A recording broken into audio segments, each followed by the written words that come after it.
Hello po, magandang araw po sa ating lahat. Ngayong araw na ito, may ipapakita pong recipe sa inyo si Mama Yeps. Magandang araw po sa ating lahat. Ngayong araw na to ay gagawa po tayo ng pizza. At ito na po yung ating mga sangkap. Unang-una, para po sa ating magiging dough ng ating pizza, 2 cups nitong all-purpose flour. Maglalagay din po tayo ng 2 tablespoon nitong white sugar, 1/2 teaspoon ng asin, itong instant yeast, mga 2 teaspoon. And then, maglalagay din po tayo ng 2 tablespoon ng olive oil. At saka, 1 cup ng warm water. Para po sa ating magiging toppings ng ating pizza, meron na po ako ditong pizza sauce na nabibili. Ito po yung gagamitin ko. Kung marunong kayong gumawa ng sarili nyong pizza sauce, pwede rin po. And then, itong turkey. Or pwede rin po kayong gumamit ng ham or pepperoni kung gusto nyo. Meron din po tayo ditong mushroom, red and green bell peppers, black olives. Bali, ito po yung turkey na gagamitin natin. Tapos itong pineapple. Gagamit din po tayo ng mozzarella cheese, itong shredded na. At saka itong 4 cheese or Mexican style na cheese. 4 na klase po ito na cheese. So, yan na po lahat yung ating mga sangkap na kakailanganin. Ngayon, ang una po nating gagawin ay paghalu-haluin muna natin itong ating warm water at saka itong ating yeast.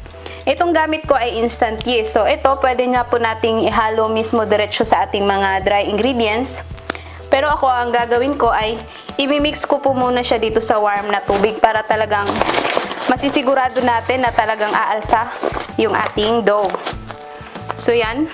Para mas mapabilis po yung kanyang pag-alsa, lalagyan po natin ng 1 tablespoon na sugar, itong ating warm water. And then, haluin natin para matunaw. Pagkatapos, ay pwede na nating ilagay itong ating instant yeast. Pwede rin po kayong gumamit ng dry yeast. Yun lang, kung yun ang gagamitin nyo, ay medyo mas matagal po yung pagpapaalsa ng inyong dough. Ito, mas mabilis lang siya. Kasi instant. Halo-haluin lang natin para matunaw yung ating yeast.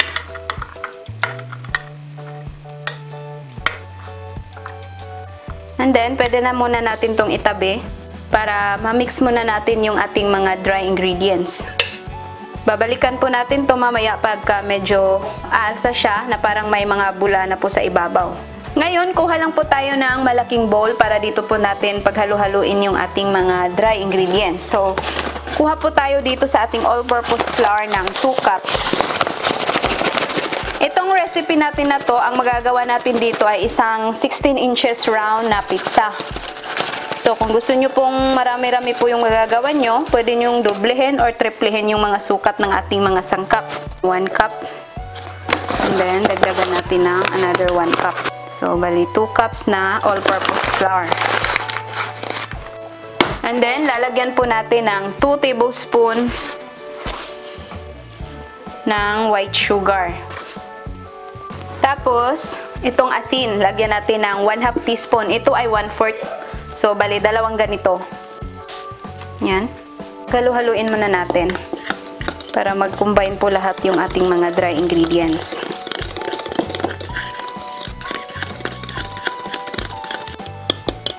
Tapos ngayon, titingnan na po natin yung ating yeast mixture kanina. Yan, nakikita nyo na medyo bumula na po siya. So, ready na po ito.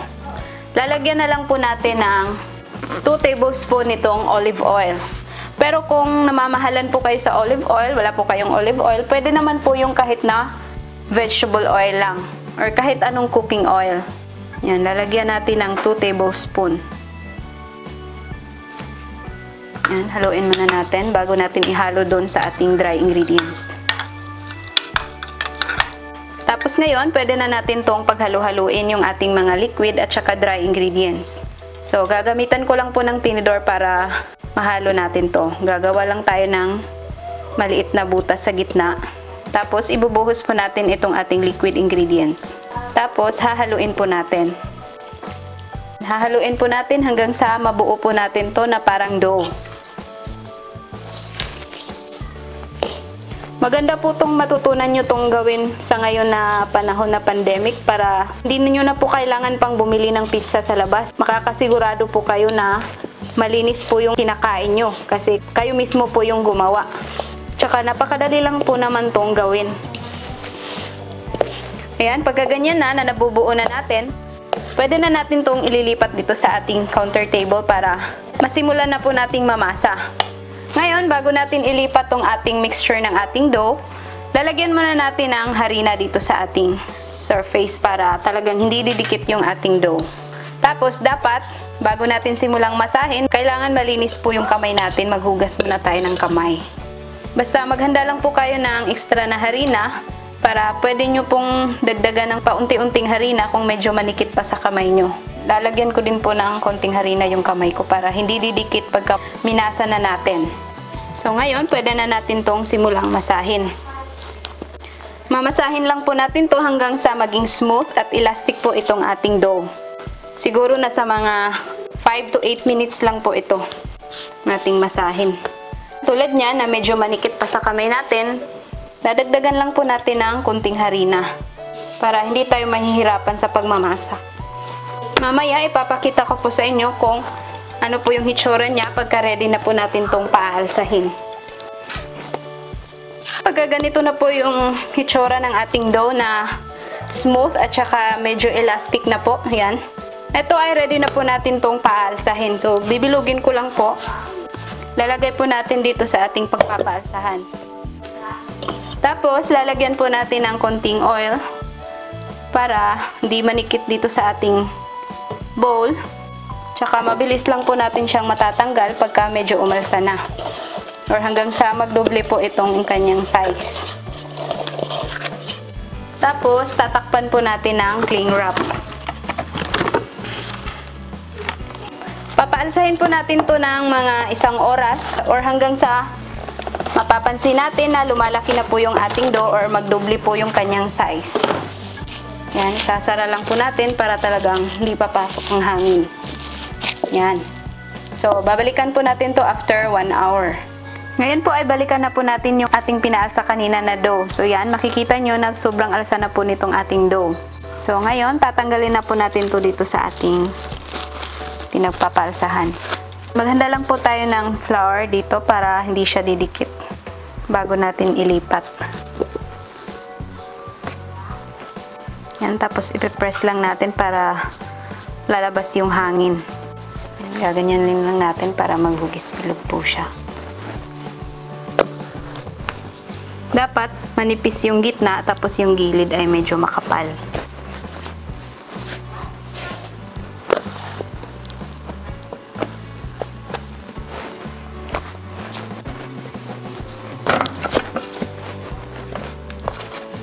Yan, isi-stretch lang natin para magkahugis po siya nitong ating pan or pizza pan.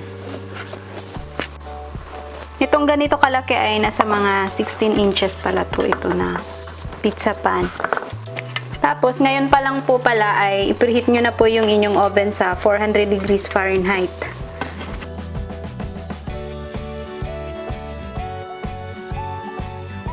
So, ngayon, ready na po natin itong lagyan ng ating mga toppings para sa ating pizza. So, una po nating ilagay itong ating pizza sauce. Yan, kuha lang po tayo. Tapos, spread lang natin para malagyan po natin lahat yung ating dough ng ating pizza. Depende na po yan sa inyo kung gaano karaming sauce po yung ilalagay niyo. Mas marami, mas masarap. Tapos yan, pag nalagyan na natin, isunod po natin yung ating mozzarella cheese. Lagyan lang din po natin lahat.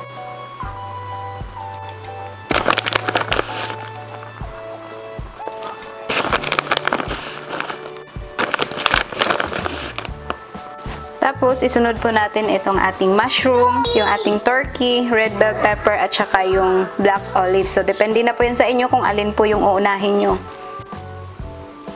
Basta ang importante ay malagyan lang po natin yung ibabaw. Ngayon, isunod po natin itong ating mushroom. Then, itong ating black olives. Yan, nasa sa inyo na po yan kung gusto nyo bang lagyan or hindi na. Or kung meron pa po kayong ibang gustong itatoppings, pwede rin nyo pong lagyan ng iba pa. Ngayon, isunod po natin itong ating pineapple. And then, itong ating red and green bell peppers. Then, ang last po na ilalagay natin ay itong ating 4 cheese na Mexican style. Yan, bubudburan lang po natin yung ibabaw. So, ito, ready na po itong ating pizza. So, pwede na nating isalang sa ating oven dahil naka-preheat na po yung ating oven kanina pa. Yan, isasalang na po natin itong ating pizza. Yan, lulutuin po natin to ng mga 15 minutes or hanggang 20 minutes. Or hanggang sa maging golden brown po yung kulay ng gilid ng ating pizza. So, babantayan po natin para hindi masusunog. Yan, babalikan po natin after 15 to 20 minutes. Ngayon ay titingnan na po natin yung ating sinalang kanina na pizza. 15 minutes na po yung nakalipas. So, yan, nakikita nyo na nag-golden brown na po yung kulay ng ating pizza. At ito ay luto na. So, yan, hahanguin na po natin. Ayan na po ang ating pizza na ginawa po ni Mama Yeps. Napakalambot po niya at napakasarap, parang sa ano talaga yung nabibili niyo sa tindahan. Ganyan po ang itsura ng ating pizza. Manipis po siya sa gitna tapos makapal sa gilid. Ganyan po ang itsura ng ating pizza. So, ayan na po ang ating pizza. Maraming salamat po sa inyong panunood. Ito po ang inyong Ate Mayang na nagsasabing, mabuhay!